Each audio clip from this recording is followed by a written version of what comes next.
साढ़े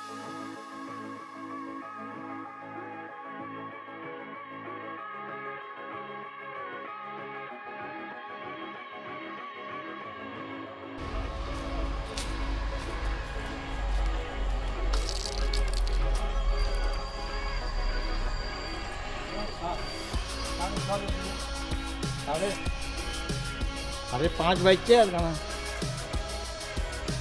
6:30 যাবে ওই যে এই ঠাকুরানি মনে করে রাজা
ओम श्री साई राम भगवान अपार कृपार आज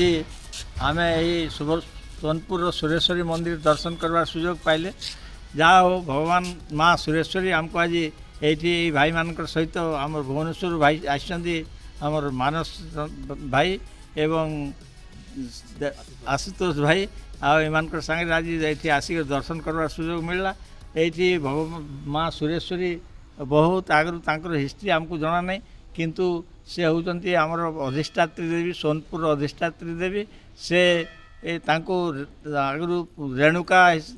बोली मान्यता अच्छी से परशुराम माता तांको से जिते परशुराम यज्ञ करते से समय से तांकर अनेक समय तार बापा तांको खुशी होकर कहले जे तू तो माँ कर मुंडटा मत काटिक दे बोले तापर से परशुराम बिना द्विधारे से तार माँ को मुंड काटिक हाथ में धरदे से समय पुणी जो देखिले तार पिता जे परशुराम पूरा बहुत गुड़े भल यशस्वी हे एवं ताकू कहले जे तू कौन बर मागुच माग सेठू से पूरा विनती करी कहला जे मोर माँ को बचे दियो तापर से तार माँ बंची गले एणुक से स्मृति उद्देश्य ये माँ रेणुका मूर्ति अच्छी से पूजा पाँच सुरेश्वरी रूप में एवं से सुरेश्वरी एठिकार सोनपुर अधिष्ठात्री देवी ये अनेक सुंदर भाव विभिन्न कार्य बलि यात्रा ये पालन हुए आश्विन मसरे से बलि यात्रा ये विभिन्न प्रकार बहुत लक्ष लक्ष लोक आसिक उपस्थित होती माँ को दर्शन करती पूरा 15 दिन पर्यंत यात्रा जाकजमक हुए सुरेश्वरी महिमा अपार कहवा एते आम पक्षे संभव नहे। ଯାହା ହଉ ଆଜି ଭଗବାନଙ୍କ ବିଷୟରେ ସୁରେଶ୍ୱରୀଙ୍କ ବିଷୟରେ କିଛି ଆଲୋଚନା କରବାର୍ଟା ସେ